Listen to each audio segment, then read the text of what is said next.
दोस्तों, सत्ता और समाज के किस्सों में आज हम बात करेंगे देश के एक ऐसे नेता की जिन्होंने बचपन में ही घोर गरीबी देखी, अनेकों कठिनाइयाँ झेली। जब ये 12 साल के थे तो इनके पिता का निधन हो गया।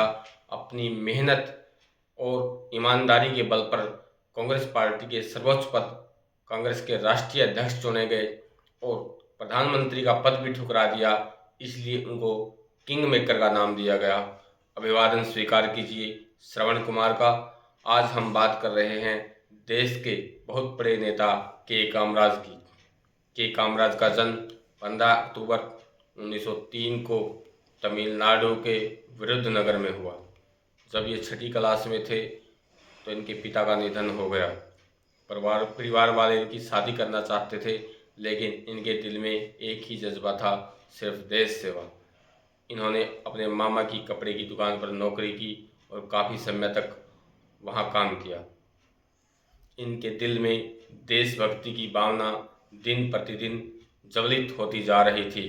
इन्होंने महात्मा गांधी द्वारा चलाए गए सविनय अवज्ञा आंदोलन, नमक कानून, भारत छोड़ो आंदोलन में बढ़ चढ़ कर हिस्सा लिया और अपनी ज़िंदगी के 3000 दिन जेल में काटे।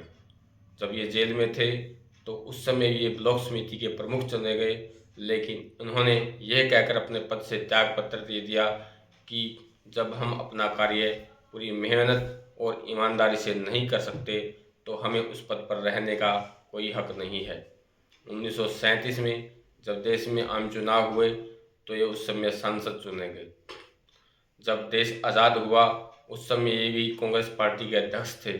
1953 में भी 52 में इनके पास सांसद बनने का ऑप्शन आया, लेकिन इन्होंने मना कर दिया। 1953 में ये फिर सांसद चुने गए और 1954 से लेकर के 1963 तक मद्रास प्रेसिडेंसी, जिसको आज तमिलनाडु के नाम से जाना जाता है, उसके मुख्यमंत्री रहे। जब ये मद्रास प्रेसिडेंसी के मुख्यमंत्री थे तो इन्होंने मद्रास में हज़ारों स्कूल खुलवाए, अनेकों हज़ारों लाखों गरीब बच्चों को स्कूल जाने के लिए प्रोत्साहित किया। मिड डे मील योजना शुरू की। मद्रास तमिलनाडु में शिक्षा के प्रसार में इनका बहुत बड़ा योगदान था। 1960 के आसपास इन्होंने महसूस किया कि कांग्रेस पार्टी कमज़ोर होती जा रही है, इसलिए इन्होंने मुख्यमंत्री का पद त्याग करके अपना जीवन पार्टी की सेवा में लगाने का फैसला किया और इन्हीं का अनुसरण पार्टी को के अनेकों बड़े बड़े नेताओं ने किया, जिसको कामराज प्लान का नाम दिया गया।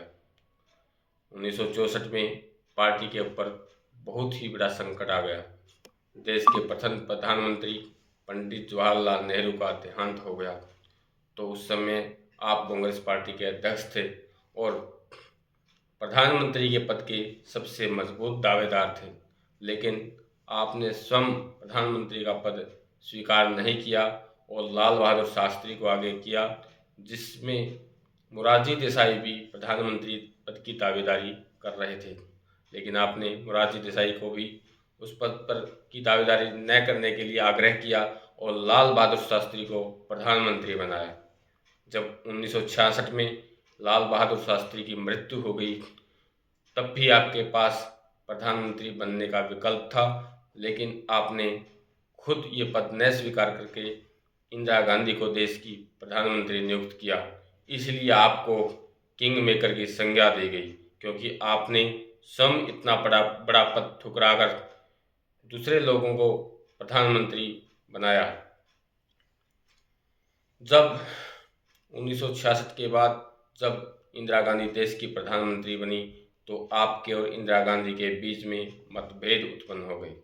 पार्टी के बड़े बड़े नेता, जिनको सिंडिकेट के नेता कहा जाता था, उनके साथ मिलकर आपने कांग्रेस एस के नाम से अलग पार्टी बनाई, जिसको कांग्रेस संगठन कहा गया, और इंदिरा के नेतृत्व वाली कांग्रेस पार्टी को कांग्रेस आई कहा गया।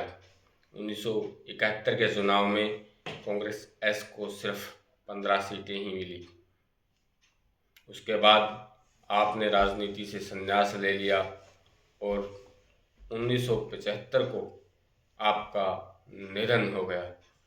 1976 में आपको मरणोपरांत भारत रत्न से सम्मानित किया गया। आपके नाम से के कामराज विश्वविद्यालय भी है और दिल्ली की कई सड़कों का नाम और कई बड़े बड़े शहरों की सड़कों का नाम भी आपके नाम पर है।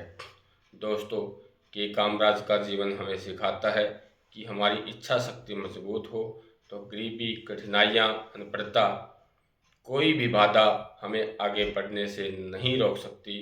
उन्होंने इतनी विकट परिस्थितियों के होते हुए देश के इतने बड़े बड़े पद पर पहुंचकर भी खुद उस पद को ठुकरा दिया और किंग मेकर का खिताब जीता।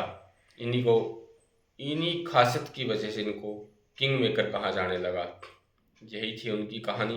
अगर मेरा चैनल पसंद आया हो तो लाइक, शेयर एवं सब्सक्राइब करना ना भूलें।